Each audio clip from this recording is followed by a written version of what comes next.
Sebuah pesawat menuju Amerika Tengah jatuh di jantung hutan. Dari semua penumpang yang ada di dalam pesawat, hanya 8 orang yang berhasil selamat. Kelompok ini langsung mencari makanan, namun mereka kesulitan menemukan sumber air bersih. Satu-satunya sumber yang mereka temukan tampak sangat mencurigakan. Mengonsumsi air tersebut memiliki risiko yang cukup besar, namun tak seorang pun yang mau binasa karena dehidrasi. Akibatnya, kelompok ini menghadapi keputusan yang sulit. Satu-satunya jalan keluar bagi mereka adalah dengan memilih seorang anggota untuk menguji air dari mata air tersebut. Namun, jika air tersebut terkontaminasi, orang yang terpilih akan langsung menemui ajalnya. Kelompok ini menghadapi dilema besar. Siapa yang harus mereka korbankan? Mereka berkumpul di sekitar api unggun dan masing-masing berkesempatan untuk menceritakan sedikit tentang diri mereka. Orang pertama adalah Peter, seorang pesulap berusia 37 tahun. Peter adalah seorang pria yang lincah dan telah berkeliling dunia sebagai pesulap yang sukses. Dia mengatakan bahwa dirinya dapat menggunakan keahliannya untuk menjaga semangat kelompok. Orang kedua adalah Max, seorang programmer berusia 28 tahun. Sebelum kecelakaan, dia sibuk mengembangkan perangkat lunak yang dapat mengubah dunia. Tapi para korban yang selamat tidak terlalu menghormatinya. Lagaknya seperti seorang diva. Namun dia berpendapat bahwa keterampilan dan pengetahuannya akan dibutuhkan oleh masyarakat karena proyek rahasia yang dia kerjakan dapat menyelamatkan nyawa jutaan orang. Lalu ada Jude, seorang dokter yang berpengalaman dan terhormat. Jude telah menjadi sukarelawan untuk banyak organisasi amal dan menyelamatkan banyak nyawa. Dia mengatakan bahwa jika kelompok itu ingin memiliki kesempatan untuk bertahan hidup, mereka harus mempertahankannya. Selanjutnya Marina, seorang juru masak yang berusia 52 tahun, menceritakan kisahnya. Dia mengatakan bahwa dirinya baru saja bercerai dengan suaminya dan mulai membangun kehidupan untuk dirinya sendiri. Sebelumnya, dia adalah seorang istri yang tinggal di rumah tanpa tujuan hidup. Namun setelah perceraiannya, dia memutuskan untuk mengikuti mimpinya dan mendaftar di sebuah sekolah kuliner yang mewah. Dia berkata bahwa dia bisa membuat makanan yang lezat untuk semua orang, bahkan dengan sumber daya yang terbatas. Meskipun Mary mengenakan pakaian mahal, dia mengatakan bahwa dia melakukan itu semua demi planet yang lebih hijau. Dia adalah seorang gadis berusia 22 tahun yang baru saja lulus kuliah. Dia sedang dalam perjalanan menuju Costa Rica untuk retret spiritual ketika pesawat itu jatuh. Dia mengatakan bahwa dirinya adalah seorang ahli dalam komunikasi tanpa kekerasan dan dapat membantu kelompoknya menjaga keharmonisan selama masa-masa yang penuh tekanan ini. Sean merasa cemas ketika dia mulai berbicara. Dia adalah seorang mantan narapidana dan takut bahwa kelompok tersebut akan langsung berbalik menyerang dia ketika dia menceritakan kisahnya. Namun, dia sangat jujur ketika dia mengatakan bahwa dia telah belajar dari pengalamannya di penjara dan berkomitmen untuk membuat dunia menjadi tempat yang lebih baik sejak saat itu. Kemudian Daniel, seorang atlet terkenal berusia 30 tahun mulai berbicara. Meskipun usianya masih muda, Daniel telah memenangkan banyak medali.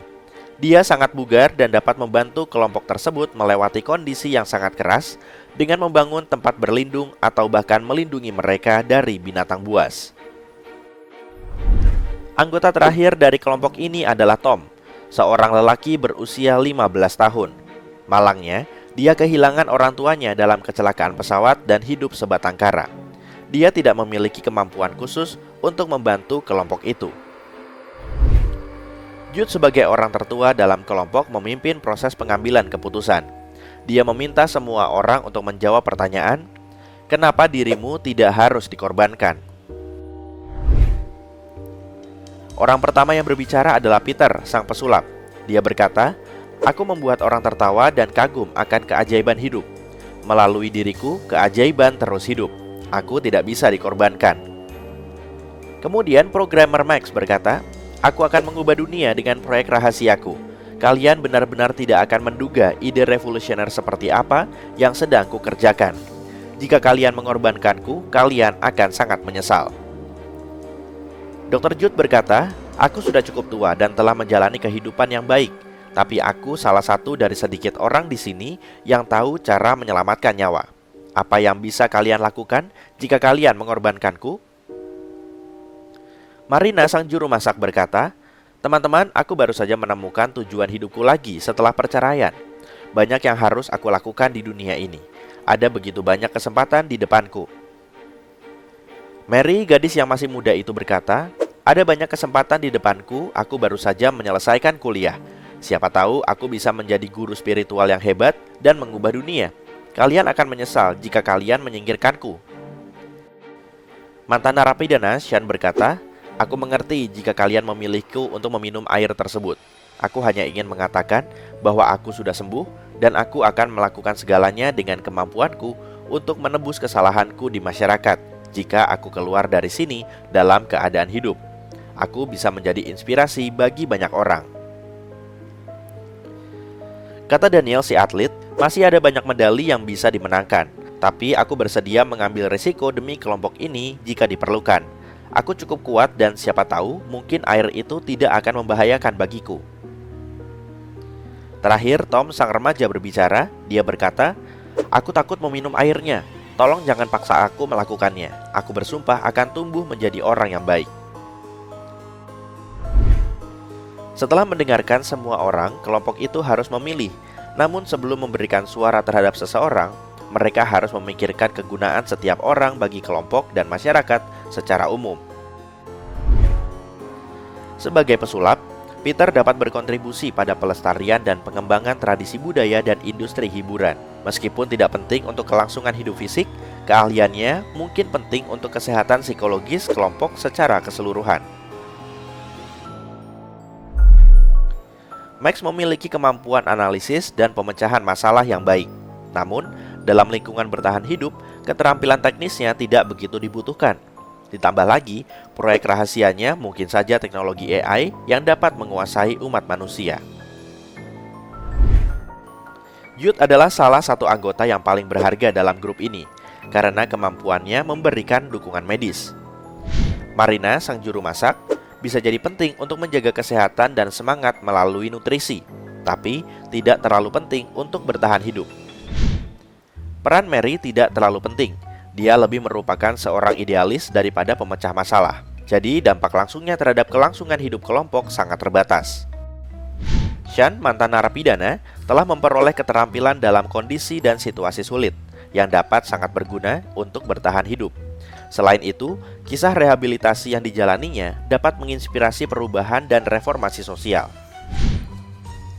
Daniel, sang atlet, adalah sosok yang penting. Kemampuan fisiknya penting bagi grup dan dia dapat menjadi inspirasi bagi yang lain. Tom, si remaja, tidak dapat berpartisipasi secara setara dalam tugas bertahan hidup. Dan tidak ada yang tahu, dia mungkin tumbuh menjadi orang yang hebat atau mengerikan. Peluangnya setengah-setengah, dan tidak ada jaminan bahwa dia akan berguna atau berbahaya bagi masyarakat di masa depan.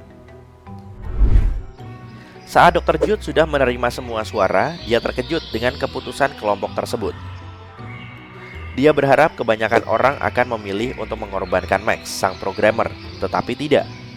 Mereka memilih untuk mengorbankan Tom, anak kecil itu, dan membawanya ke mata air.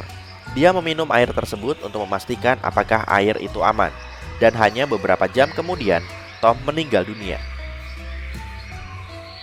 Kelompok tersebut sangat terguncang dengan kematian dini anak tersebut, dan mereka juga putus asa, karena tanpa air mereka semua akan bernasib sama sebelum tim penyelamat sempat menemukan mereka di tengah hutan. Saat itulah programmer Max mendapatkan ide. "Kurasa aku bisa merancang filter sederhana untuk memurnikan air," katanya.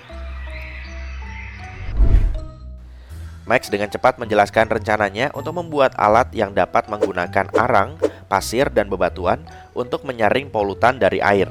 Kelompok itu mendengarkannya dengan penuh perhatian, dan keputusan untuk mencoba membuat penyaring tampaknya merupakan jalan keluar terbaik dari situasi ini. Dengan bantuan anggota kelompok yang lain, Max dapat merakit perangkat tersebut. Setelah pengujian pertama, filter bekerja dengan baik dan airnya ternyata aman untuk diminum. Plot twist yang menarik ya. Sekarang aku punya pertanyaan buatmu. Orang mana yang akan kamu korbankan? Tapi ku ingatkan kalian, Tidak ada jawaban yang benar di sini.